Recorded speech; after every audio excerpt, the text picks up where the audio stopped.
hello, everyone. Welcome, special welcome to each and every one of you to today's edition. Let's Talk College, NextGen Edition, where we highlight real students, real stories, and real college wins.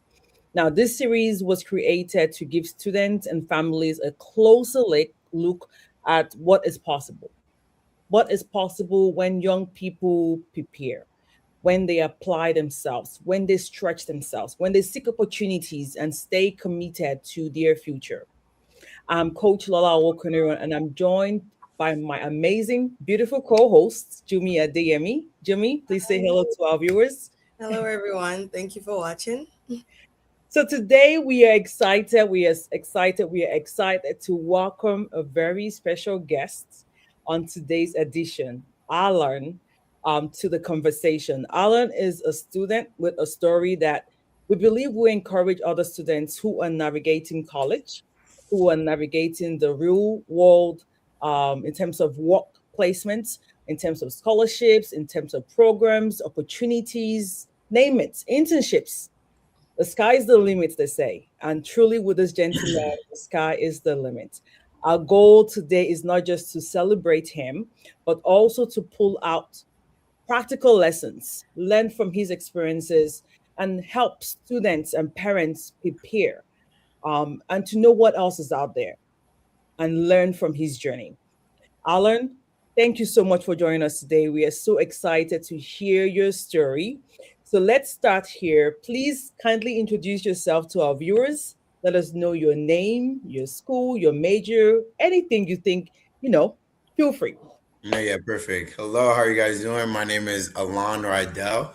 So I'm actually a class of 2025 graduate from the University of Southern California, where I received a BA in communications and a minor in social work and juvenile justice on the pre-law track. So I'm currently actually an educator and reside in Atlanta, Georgia. I teach in the Cobb County School District, and this was made possible through Teach for America. I'm a 2025 core member, and I'm originally from Waterbury, Connecticut. And thank you for having me again. Of course, of course. So, Alan, I know I met you at the Coca-Cola Foundation because you're alumni. That's what we Yes, call people alumni that Cook open. Book Scholar, yeah.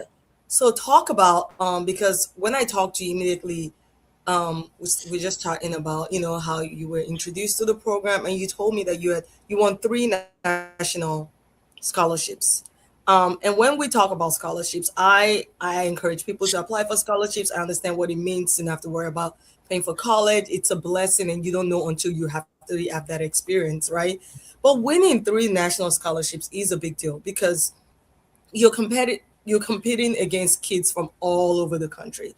A lot of times when we talk to kids, I always say, of course, shoot for those big scholarships. Of course, you want that. They're usually larger. They come with a lot more mentoring, programs. Sometimes they give you extra like credits for books, so it's worth it, and they open up your network, right? But I always encourage people to get the local scholarship because you have a better chance. So for someone to get three national scholarships, the first time maybe that you got lucky, second time maybe, but you didn't get lucky three times around. So you definitely had something that they wanted. You knew what you were going. You knew how to grab the judge's attention. Tell me what you think made you win over and over again, and they saw something in you that made them think this child deserves to be a national scholarship three times. Yeah, so I think it was one of those things where, obviously, like you said, at first you think it's like luck, like, oh, how did I get here? But I was always a kid I was very involved. But then again, it was just using my story to my advantage and really showcasing my story and what makes me different, like opposed to the other candidates. Like, how can I make myself stand out? And I think I have a very unique story. Like, I was an ESOL student, which is English second language student. So I'm first generation American, first generation graduate. So being the first person in my family to be born in America was already a big deal. And then on top of that, like I had that language barrier coming from a household where my mother only spoke Spanish growing up. So really showcasing that in my essays, and then as well as, showcasing my community involvement, the fact that I've been working since I was of working age. So since the age of 16.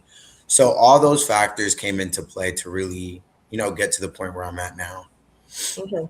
So let's talk about that because when you say, okay, English as a second language, having to work, a lot of students see that as a barrier, right? Hmm. Which it is, right? It's not 100%.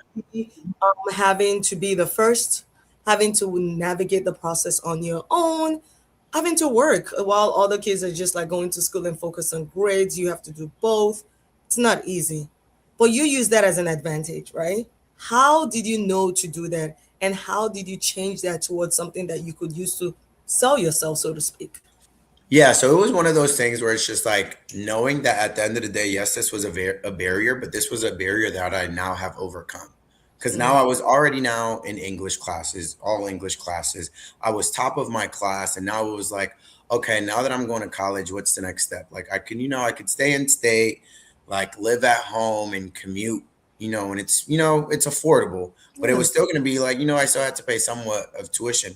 So even if I was gonna do that, I still didn't want to come out of pocket when it came to do that. So it was like knowing the fact that, okay, like I know I'm still gonna have to pay if I even stay at home, living at home. I'm still gonna have to pay for tuition. So I need to find a way. How am I gonna cover that? Like, yeah, FAFSA is gonna cover some. Pell Grant is gonna cover a percentage of that, Yeah, but a it's not very gonna cover small all of it. percentage. Right. Yeah. So it's not going to cover all of it. So then I was like, okay, the best thing I can do is like now look up these scholarships. And it was when I entered my junior year, when Yeah. I finished my junior year, where I was like, okay, I need to now make a spreadsheet, make a list where I have every scholarship that I should be applying to down, every deadline, everything that it also requires. Because a lot of these supplement questions, they're the same. They're different words, different words, but they're still the same Yes. exact essay. So Yes. learning to reuse and revamp those essays for a certain scholarship Mm-hmm. just kind of like led me to the path that I took, where it was like, I got my first scholarship and I was like, okay, if this scholarship really like this and it's a national scholarship, the next national scholarship's also Should gonna like like it. this. And Yes. they're asking me the same question. So it was kind of Yes. like a no-brainer where I was like reusing my essays. So like Yes. once I got that first call, Mhm. I became a national scholarship for the first scholarship.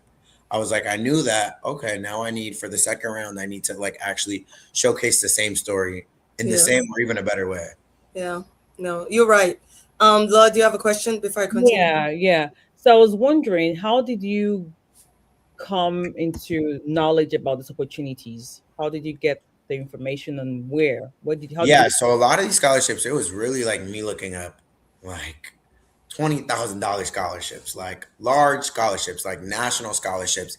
And it was like, you from that, even from that one simple Google search, you're gonna get like those top ones that like, Yes.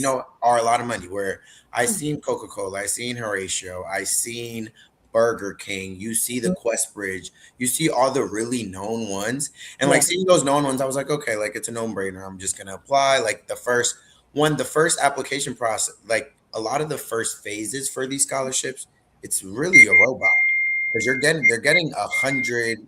Like my year, I believe Coca-Cola got like 105,000 Mm-hmm. applicants, And they which is only pick 100, right? exactly. There's One only percent. yeah, there's only 100. Yeah, there's only 100 of us that get it Yeah. every year. So I knew that the first because for Coca-Cola it's three different rounds. Your first round is just your initial application, you filling it out. And I just remember filling it out top to bottom, like every single thing I've been involved in. If it was even a year that like I only did it freshman year, I still wrote that down just because the first round, it's literally a robot. Because I knew for a fact they're not reading 100,000 Absolutely. applications. It's a robot that's gonna. It's like the ATS system. That's what they call Yes. it, where it's gonna pull you from those applicants on what exactly they want. Where it's like you use a certain word they're looking for. You Mm-hmm. filled out a certain number of community service hours. You've Yes. had a certain number of roles or a specific organization you were part of. So Mm. it was like certain things where I was like, okay, like what's gonna get me to the next round? So with that first round, I treated it where it was like, okay, I need to grab the computer's attention. Cause like Mm-hmm. it was literally just putting hours of community service you've done, what orgs have you done? Like I had no essays to write for that one. The Mm-hmm. second one was the one where they were asking me specific questions about Mm-hmm. myself, about my story. Like that one was literally what community involvement do you have? What work experience do you have? Mm-hmm. What are you involved in? So Yeah, Wow. that's how really how I treated it, just phase by phase. I Okay. love that. That's awesome. That's awesome. Go ahead, Jimmy. Okay, so next then, right? So when we talk about scholarships a lot of kids say it's a lot of work for, a small return because it can be. You can apply to 100 scholarships and not get called back, right? Hmm. How do you stay? I know for you, you may be the first one, but how do you continue to stay motivated even when you get a lot of rejections? I know Yeah, for me, I always tell my son, if it's over $1,000, you apply. yeah, Period. Right? Because how many hours are you gonna take to work to get $1,000? So that no, was kind of literally. my thing. So what was your strategy, and how did Yeah, you choose the ones that you applied for? yeah, I think my biggest thing when I was in high school, it was like I got that first I just remember getting that first like, oh, you got the $20,000. Like it was Horatio, I'll never forget. Like Yeah. they gave me a call and they told me on the phone that I was one of the national scholars and I was just like, oh shoot, like from that moment it was like a money hungry where it was like, how Yes. can I get more money? Like Yes. now it's like I have this and now it's like my story's so unique that they saw something in it, so Yeah. like that kind of like put the battery in my back to Yeah. be like, okay, like there's a lot of money out there and now I need to Right. find a way to get it. So Right. like I will say, I mean, I did receive a few rejections. Like I made it to like this third round of the Burger King one and didn't get it.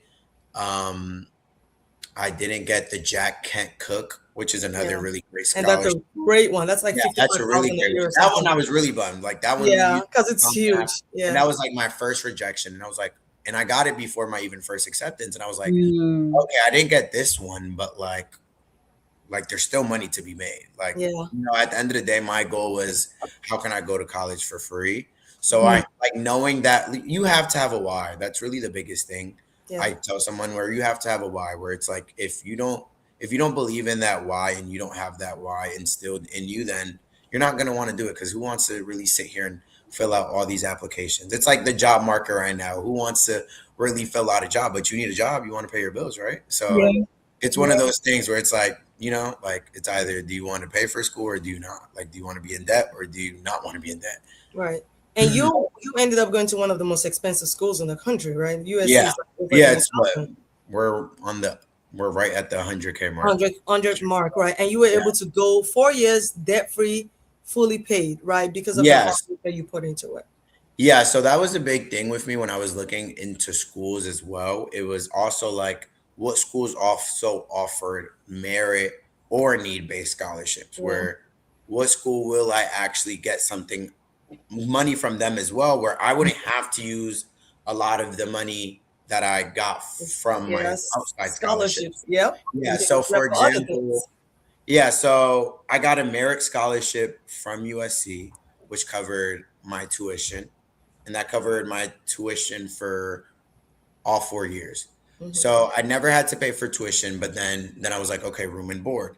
So then Mhm, the scholarships I received, I think it amounted to like $75,000 mhm, in total. So I used some of that for pretty sure I put in like $10,000 each year for my rent that I just had to pay every school year. And I now have what, thirty thousand 30, dollars 30 something left. Yeah, I have Yep. like $30,000 that I haven't used for grad school. So, mm, it's one of those things like I never came out of pocket in school. Yep. Like I also had a lot of outside scholarships. With okay. Horatio, they sent me a computer. Like with Coca-Cola, I was able to like they have a partnership with Apple. So I was Yeah. able to get like some Apple products. So like, that's there's so many perks that come with these scholarships. Right. So And then you got smaller ones too that you were yeah, able I to also use got like to smaller ones, supplement. like yeah, through my city, like small different organizations, and those checks are straight to you. Where it was Yes. either to like pay my flight to go back home or Yep. my flight to go to school, because I'm from Connecticut and I went to school all the way in LA. So Right. it was one of those things where it was like, okay, I have to pay for a flight, I have to get all my luggages out here. I'm moving my life across the country.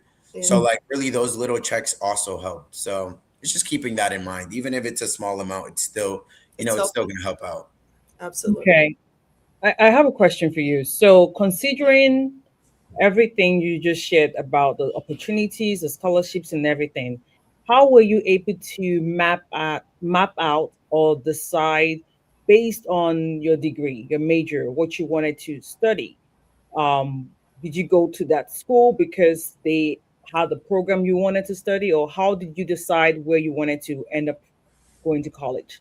And Yeah, then, so my biggest thing when Mhm. deciding for college, it was really I wanted to go to a I knew I wanted to go to a top 25 institution. Like that was a no-brainer for me. Like I was like, it has to be a top 25 institution.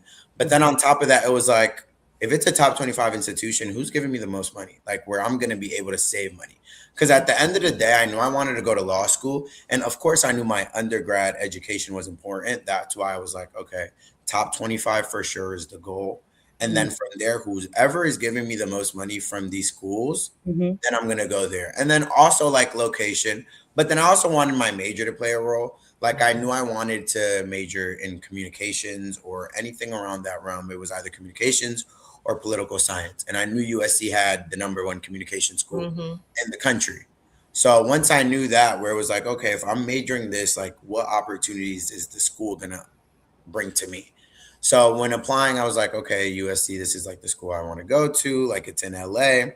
So I applied, and I applied to USC. Like I didn't even know about the school. It was like one of my close friends in high school was applying to it, and I was like, you know what, like whatever, I'm just gonna apply to it too. Like it's a private school, it's a great school, it's a top 25, but like Mhm. going to LA was like my Caribbean parents were like, no, like you're not Mm-hmm. going that It's far. too far. Yeah, like that's too far. That's like the farthest school I applied to.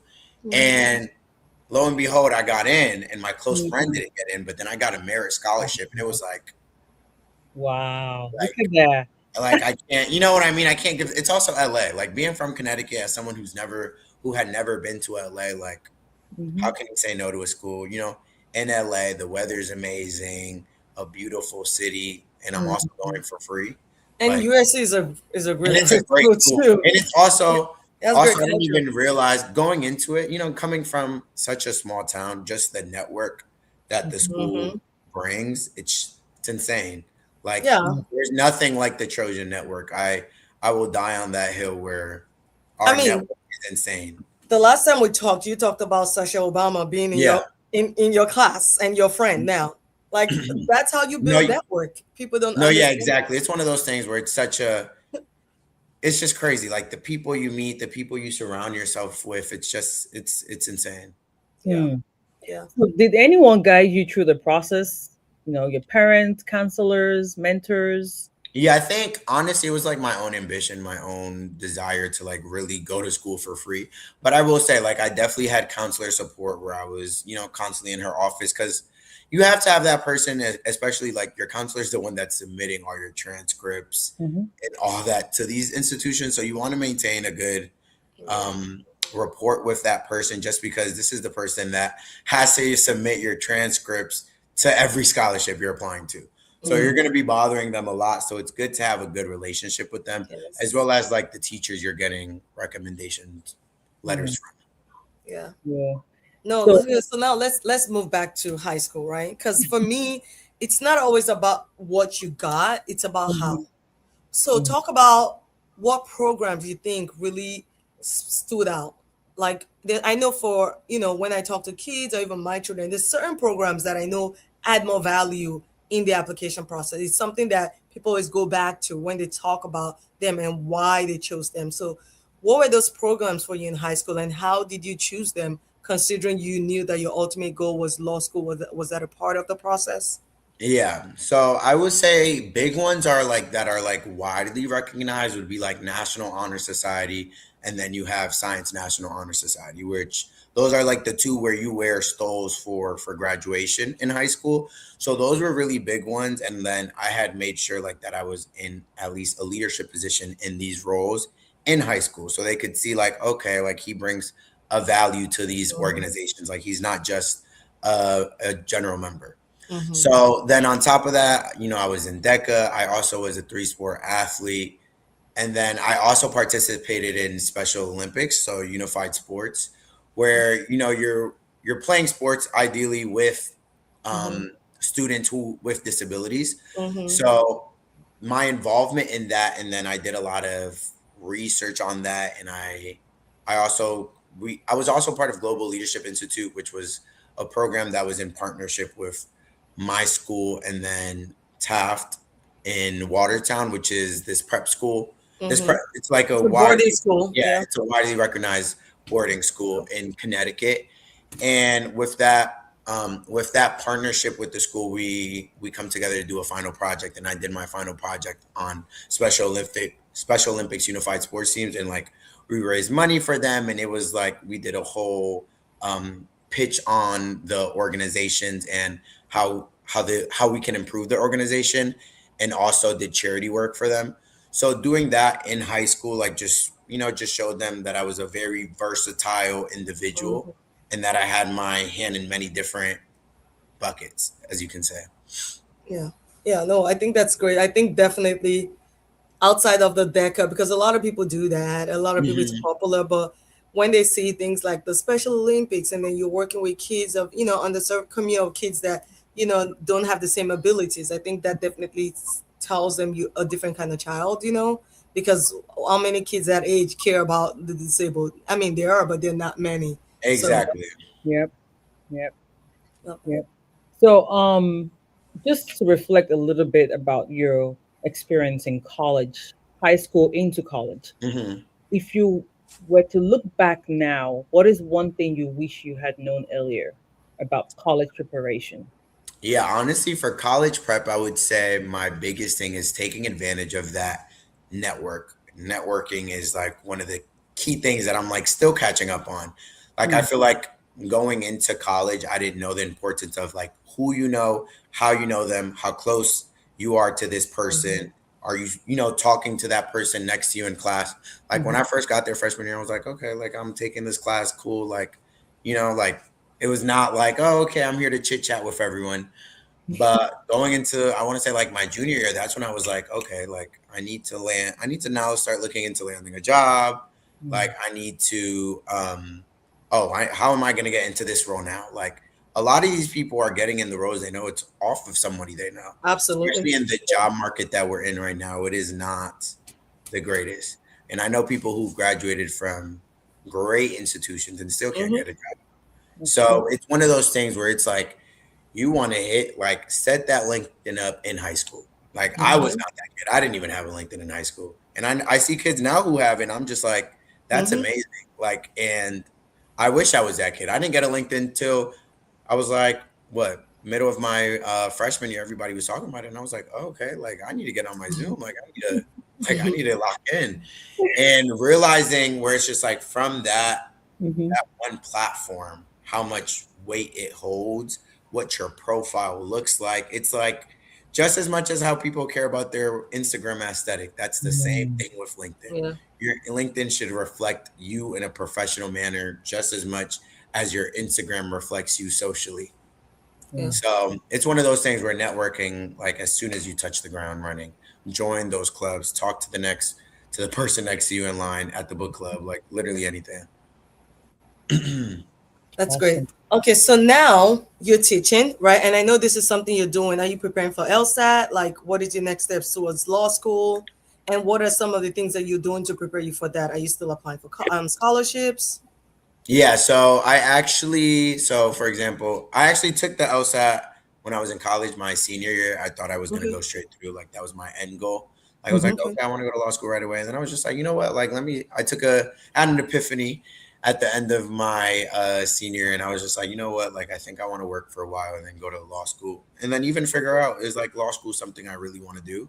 Like is this Hmm. something, like you make Yeah. that decision where it's like, okay, like this is what I want to do. And then it's like, do I really want to do this right now? And then I was just Yeah. burnt out from college where it was just like a constant grind.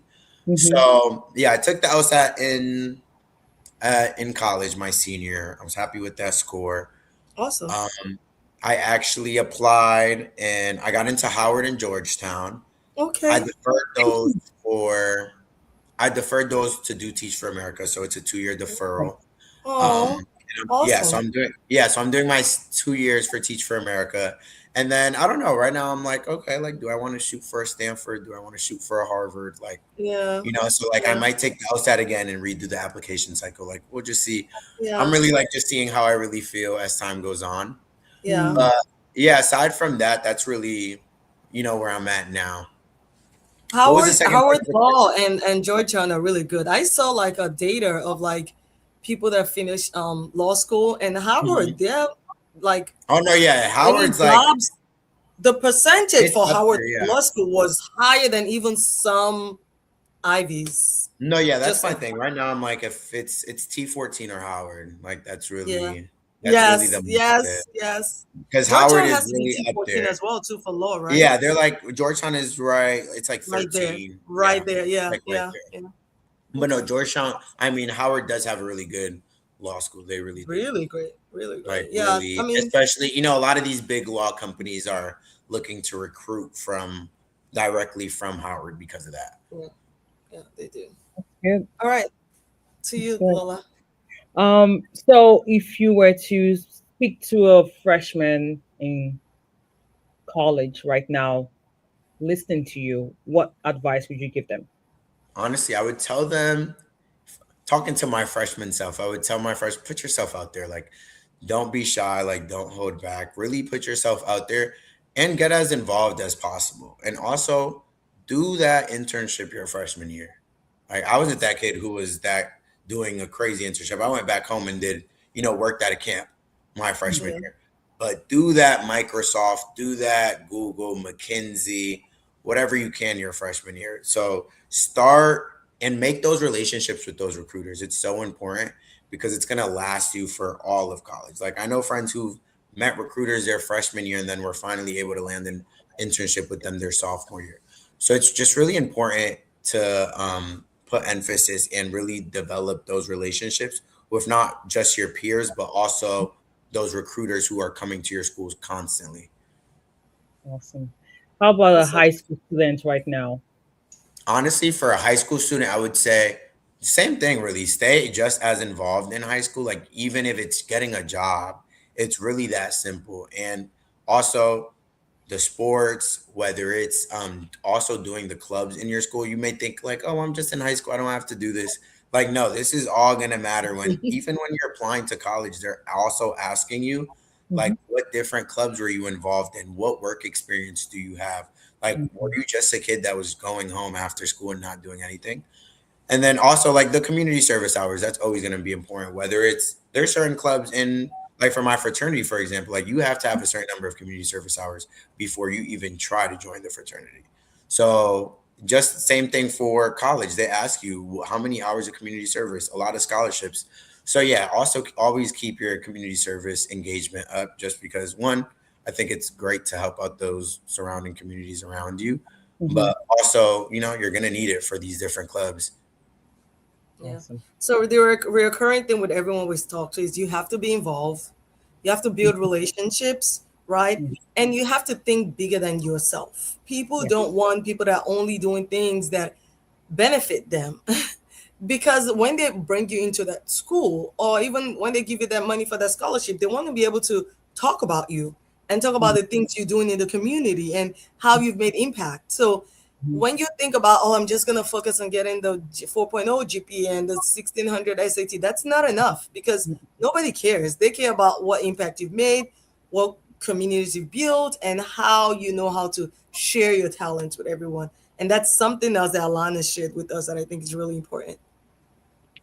Very No, true. yeah, 100%. I think that's one of the things where it's just like all of this, like even when you go to college, it's really what you make it. You could go to the greatest institution, but if you Mhm. don't take advantage of the network, it's just you're just letting it go to waste. Just like the same thing where it's like, I could have got these scholarships and just I could stay not connected with them, but like on top of that, it's like I also have the Coke Scholar Network, for example, where it's like Yes.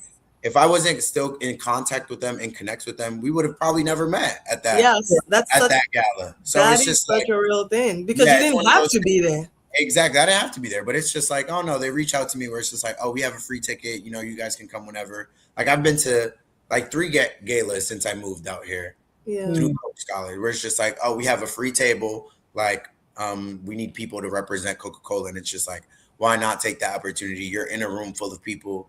Like Mhm. Hoda was the guest speaker that day. Like You're in a Right. room Like, full of why people would you where not it's want like, to be there? yeah, why would you not? Like, why would you not want to be there? So it's one of No. those things where it's just like you never know who you're gonna bump shoulders with. So it's like take that opportunity, even if you're going by yourself. I was just like, okay, it's like why not? It's a free dinner, open bar, like why not? What can you? Why would I say no? Who did you That's say so was the guest right. speaker? Sorry, who did you say was the guest speaker? It was For the Hoda. for Oh, the okay. yeah, yeah, yeah. So and then we got a free book. So just like you Oh said, no, you know, yeah, it's those things y- matter. I tell people all the time. And then when you're in these programs, because I bet you there are people in the same cohort that you did that mhm. probably Yeah, after that they got got the their money and check, probably you never heard from have them not been again. in Mm. contact. Yeah. But No, as soon as I Alon, moved out here, I was like, oh, like I would love to go to the office, visit the office. They were like, yes, like come come over. And on. then like I had a whole tour of the office, spent the day there with them. Like it's one of those things where it's just like, why not? Like, Right. And you then know? you build a net relationships because these people have corporate roles. Just because they're in charge of Coca-Cola Scholar, they just not having gala every day. They have Hmm. corporate roles. They can Oh no, refer yeah, these are people in yeah, corporate. Yeah. they could refer you to the roles at the job or other people. I know people that have said, "Oh, I got a job from a referral through somebody from this cohort." So it's Mhm. so important. And this scholarships, I tell people that all the time. And I think sometimes people think I over exaggerate. I'm like, the money is great, but it's just the other things that you get from it, right? Just like the network, because each of, especially these big ones, they all have their network as well, and they'll offer you something different. So don't Mhm. just look at it like, oh, I don't really need the 5,000. Trust me, you need. I don't care who your parents are. Oh no, yeah. You need the Every dollar, community. Yes, you need those relationships. every dollar.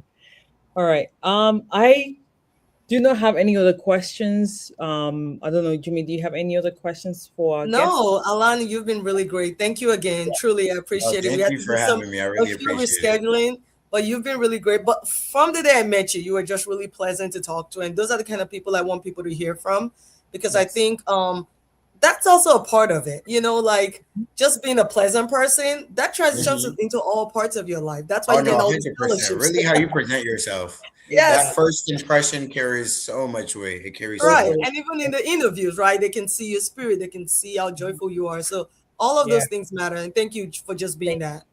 No, yeah, of you. course. Thank you for having me. Thank you so much, Alan. Alan. Yes. Alan. Alan. Alan. No, I get it all the time. I get it all Alan. the time. So before we wrap up, I'd love for you to, any, do you have any final words, any final words of encouragement, maybe something we didn't ask you that you want to share with our audience, with the students, families, anyone watching this? Yeah, I will say like definitely take advantage of one all these scholarship opportunities because there's so many out there. Like there's so many where it's like you can get a scholarship for writing with your left hand. Like I've Mhm. seen people get it before in high school. So it's one of those things where or even for being ambidextrous, like there's so many different scholarships out there. So taking that time to just apply, no, like Jumi said, like no matter the amount, like Mhm. literally take that time to apply. And then one, just remember your why when doing this because it could be very frustrating receiving so many Mhm. rejection letters or so many rejections in general where it's like, no, like we decided to go with somebody else. So remembering your why. And then on top of that, just remembering why you're doing this again. Mhm. Like, what's my end goal with this? So yeah, that's really honestly the best thing, the best piece of advice I could give someone. And then obviously always network. Like your network is your literal net Network. worth. Your network, I live by that. Your network is your net worth. Like that's the best. Literally, if I could tell myself that when I was a freshman in college, I who knows where I would be right now. But no, yeah, definitely. That's really all I can say to y'all. Thank you again though. Thank you Thank so much. Thank you so much for sharing your story and for spending time with us today. Your journey is a reminder that students do not have to have everything figured out at once, but they just need to start. They just need to start and, you know, put in the work, have an open mind, stay open to opportunities, ask questions, and just keep moving forward and trust the process. To every student watching, to every parent watching, please, please, please let this conversation encourage you. To our parents, let's support our students. To our students, please learn from Alan's story. his journey. His journey is very motivating. Let it encourage you and help you on your journey. Apply for the programs, apply for the scholarships, ask questions, build your network, leverage it, prepare for the interview, talk to your counselor, find a mentor, take the next step. It's very, very, very, very important. So at this time, we'll wrap it up. We would love to wrap it up. Thank you for joining us for Let's Talk College Next Gen Edition. Real students, real stories, and real college wins.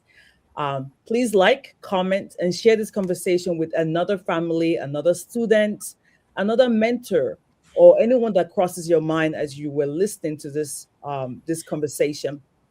Please remember to subscribe so you do not miss any future student stories that we upload each week, each month on this channel. We'll see you in the next episode. Jimmy, would you like to say any final words to our No, just thank viewers? you for watching, and we look forward to sharing more of these stories with you all. Awesome, awesome. Thank you so much, Alan. God bless Thank you. you. And I see you. Have a good one. we wish you all the best on your future endeavors. Yeah, I'm Thank you. I definitely gonna be appreciate in it. touch. Oh Yes, yeah, definitely reach out to me. I'm yes, here in Atlanta, so just let me yes. know. We'll All we'll right. definitely keep in touch. All right, Alrighty. I'll see you guys. Have a Bye good bye, one. y'all. Bye.